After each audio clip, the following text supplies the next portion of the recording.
Thayyib, bismillahirrahmanirrahim. Assalamualaikum warahmatullahi wabarakatuh. Waalaikumsalam warahmatullahi wabarakatuh.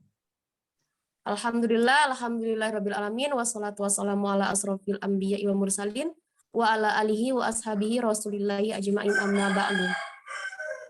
Yang pertama-tama, marilah kita panjatkan puja-puji kita terhadap Allah Subhanahu wa taala yang mana telah memberikan kita kesehatan sehingga kita dapat bertatap muka di Zoom saat ini. Dan selanjutnya selawat beriringan salam marilah kita hadiahkan kepada junjungan kita Nabi kita Muhammad Sallallahu Alaihi Wasallam yang mana telah membawa kita dari zaman jahiliyah menuju zaman Islamiyah yang kita rasakan pada saat ini. Baiklah yang terhormat Bapak Dedi Sastradika, SPD MPD, selaku dosen pengampu mata kuliah Administrasi dan Supervisi Pendidikan, dan seterusnya anggota kelompok 3 yang beranggotakan ada 5 orang. Yang pertama saya sendiri Hikmatul Husna, selanjutnya ada Siti Sakinah dan Arif Zakaria, yang keempat ada juga Aldian Syah, yang terakhir ada Muhammad Al-Fikri Azaki. Kami akan membahas tentang administrasi hubungan sekolah dan dengan masyarakat.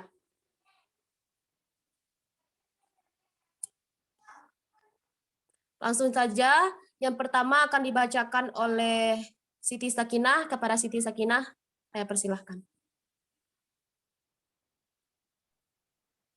Baiklah, A. Pengertian hubungan sekolah dengan masyarakat. Menurut Kindred Leslie, dalam bukunya School Public Relation, mengemukakan pengertian hubungan sekolah dengan masyarakat sebagai berikut.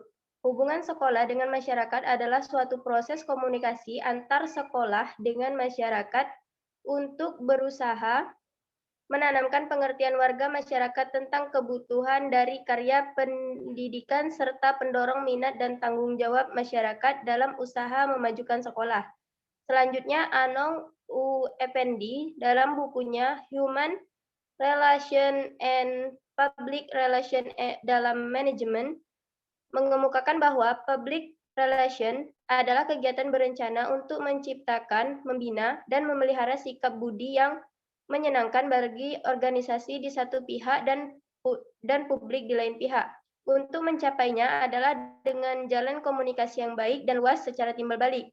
Secara sederhana, hubungan atau communication dapat diartikan sebagai proses by which a person transmit a message to another, yang berarti proses penyampaian berita dari seseorang kepada orang lain. Daryanto 2005. B. Prinsip administrasi hubungan sekolah dengan masyarakat. Beberapa prinsip yang perlu diperhatikan dalam pelaksanaan hubungan sekolah dan masyarakat antara lain. Pertama yaitu integriti.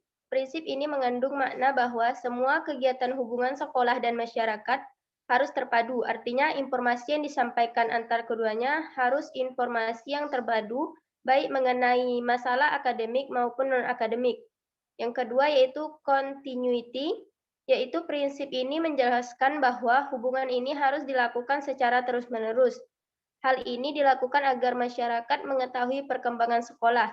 Jadi pelaksanaan hubungan sekolah dengan masyarakat tidak hanya dilakukan secara insidental atau sewaktu-waktu. Baiklah, selanjutnya akan dibacakan oleh saudara kita Aldian Syah. Kepada Aldian Syah kami persilahkan. Bismillahirrahmanirrahim. B. Simplicity. Prinsip ini menghendaki agar dalam proses hubungan sekolah dan masyarakat ini dapat menyederhanakan berbagai informasi yang disajikan kepada masyarakat sesuai dengan kondisi dan karakteristik masyarakat.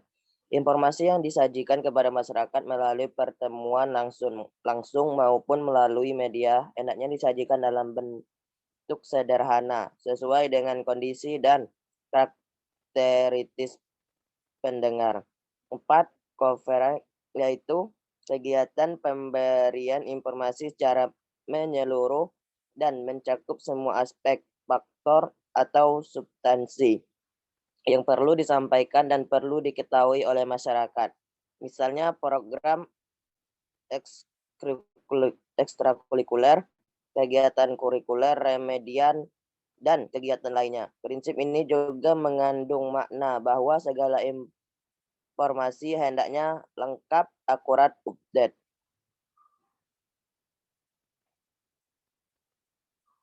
5. Yaitu program hubungan sekolah dengan masyarakat hendaknya konstruktif dalam arti sekolah memberikan informasi yang membangun, memahami, dan mengetahui masyarakat terhadap program pengembangan sekolah. Apabila ini tersebut dapat dimengerti oleh masyarakat, maka dapat menjadi salah satu faktor yang dapat mendorong mereka untuk memberikan bantuan kepada sekolah sesuai dengan permasalahan sekolah. Dan yang keenam yaitu program hubungan sekolah dengan masyarakat enaknya disesuaikan dengan keadaan di dalam lingkungan masyarakat setempat. Penyesuaian dalam hal ini termasuk penyesuaian terhadap aktivitas, kebiasaan, budaya, dan bahkan informasi yang ada dan berlaku di dalam kehidupan masyarakat.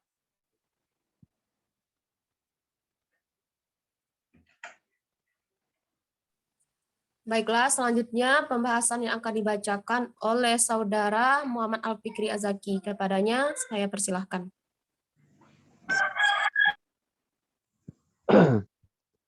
C. Fungsi hubungan sekolah dengan masyarakat. Menurut Edward L. Bernay dalam Ruslan 2006, terdapat 3 fungsi utama humas atau public relation, yaitu yang pertama, memberikan penerangan kepada masyarakat. Kedua, melakukan persuasi untuk mengubah sikap dan perbuatan masyarakat secara langsung. Ketiga, berupaya untuk menginteraksikan sikap dan perbuatan suatu badan atau lembaga sesuai dengan sikap dan perbuatan masyarakat atau sebaliknya. Selanjutnya, fungsi humas menurut pakar humas internasional Catlip dan Center N. Canfield 1982 dirumuskan sebagai berikut. Yang pertama, menunjang aktivitas utama manajemen dalam mencapai tujuan bersama. Yang kedua, membina hubungan yang harmonis antara badan atau organisasi dengan publiknya yang merupakan halayak sasaran. Yang ketiga, mengidentifikasi segala sesuatu yang berkaitan dengan opini, persepsi, dan tanggapan masyarakat terhadap badan atau organisasi yang diwakili atau sebaliknya. D. Teknik administrasi hubungan sekolah dan masyarakat. Yang pertama, teknik tertulis. A. Buku kecil pada permulaan tahun ajaran. Buku kecil pada permulaan tahun ajaran baru ini isinya menjelaskan tentang tata tertib, syarat masuk, hari-hari libur, hari-hari efektif. B. Pamflet merupakan selembaran yang biasa berisi tentang sejarah lembaga pendidikan tersebut, staf pengajar, fasilitas yang tersedia, dan kegiatan belajar. C. Berita kegiatan murid. Berita ini dapat dibuat sederhana mungkin pada selembaran kertas yang berisi informasi singkat tentang kegiatan-kegiatan yang dilakukan di sekolah ataupun pesantren. D. Catatan berita gembira. Teknik ini sebenarnya mirip dengan berita kegiatan murid. Keduanya sama-sama ditulis dan disebarkan ke orang tua. Hanya saja catatan berita gambaran ini berisi tentang keberhasilan seorang murid. Baiklah, selanjutnya akan disampaikan oleh Saudara Arif Zakaria. Kepada Arif Zakaria kami persilahkan.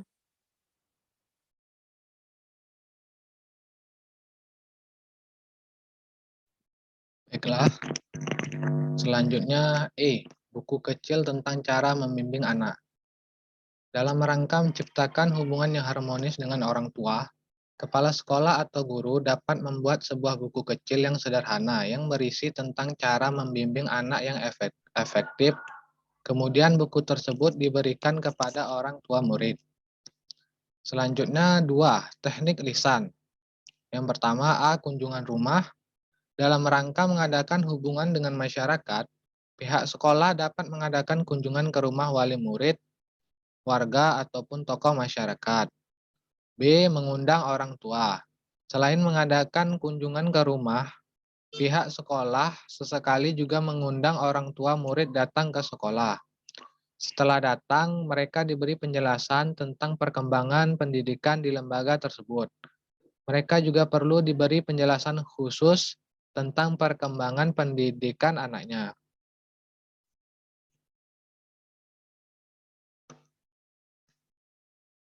Selanjutnya C. Pertemuan. Dengan teknik ini berarti sekolah mengundang masyarakat dalam acara pertemuan khusus untuk membicarakan masalah atau hambatan yang dihadapi sekolah.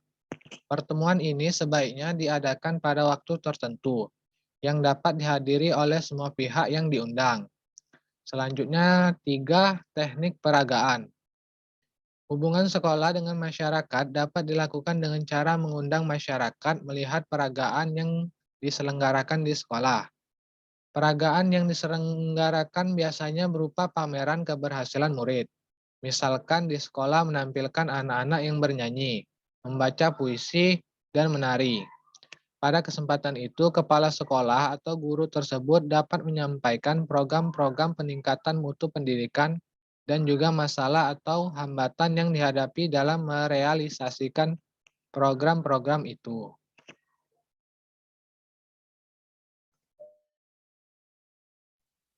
Baiklah, selanjutnya ada teknik elektronik. Seiring dengan perkembangan teknologi elektronik, maka dalam mengakrabkan sekolah dengan orang tua murid dan masyarakat, ataupun pihak sekolah dapat menggunakan sarana elektronik, misalkan dengan telepon, televisi, ataupun radio, sekaligus sebagai sarana untuk promosi pendidikan. Dan selanjutnya ada proses administrasi hubungan sekolah dengan masyarakat. Yang pertama ada penyusunan program. Penyusunan program ini, program Husemas harus memperhatikan dana yang tersedia, ciri masyarakat, daerah jangkauan, sarana atau media, dan teknik yang akan dilaksanakan dalam mengadakan hubungan dengan masyarakat. Yang kedua ada pelaksanaan atau pengorganisasian. Pada dasarnya semua komponen sekolah dan pelaksana Husemas. Oleh karena itu, tugas-tugas mereka yang perlu dipahami dan ditata sehingga penyelenggaraan Husemas dapat berjalan dengan efektif dan efisien. Dalam pelaksanaan Husemas perlu diperhatikan koordinasi antara berbagai bagian dan kegiatan, dan di dalam penggunaan waktu perlu adanya sinkronisasi.